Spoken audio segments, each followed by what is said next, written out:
Et alors, il y a l'observation microscopique que j'ai pratiquée pendant quelques temps, avec François en particulier. On a fait des comparatifs entre le test ELISA, Western blot, la PCR, donc on a vu là, avec l'amplification génique, et les gouttes épaisses, qui sont d'ailleurs pratiquées en Allemagne.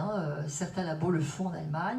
C'est contesté en France, parce qu'en France, on ne veut pas trouver le Lyme. Mais nous, on l'a fait, et on s'est rendu compte que c'est remarquable. C'est le gold standard. D'ailleurs, c'est dit par certains scientifiques, le fait de rechercher les borrélies dans le sang périphérique, là où ça se concentre, c'est le gold standard, c'est le test irréfutable. Si vous avez des machins qui circulent, qui ont une forme de spire, on est tranquille, on a une borréliose.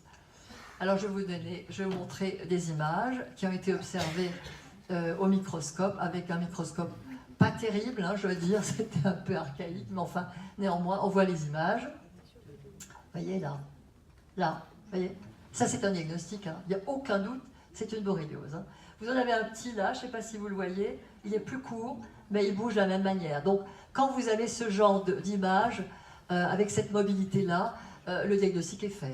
Évidemment, vous ne savez pas si c'est Garini, Afzeli, Burgdorferi, mais les symptômes, vous les avez par ailleurs, donc c'est pas vraiment indispensable de connaître la variété de borrélie à laquelle vous avez affaire.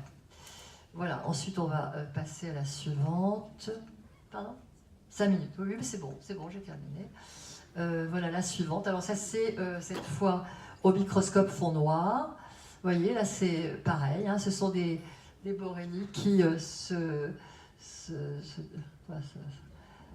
baladent, oui c'est ça, merci. Avec une mobilité très caractéristique, vous voyez, c'est quand même assez typique. Et là, vous en avez une, mais qui est vésiculée, c'est-à-dire qu'elle est déjà en train de changer de forme pour éventuellement se transformer en petites vésicules qui vont se balader, qui vont se disperser. Vous voyez ? Donc ce sont deux formes différentes, mais ce sont deux borrélies qui s'expriment là en circulant entre les globules rouges. Voilà, donc ça c'est le diagnostic direct, mais qui n'est pas la nomenclature, donc pas pratiqué. C'est passionnant pour les passionnés comme moi.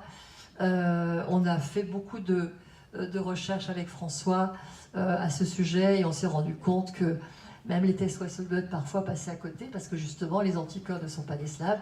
Et donc avec cette technique-là, on faisait un diagnostic de certitude qui permettait donc à François de passer au traitement.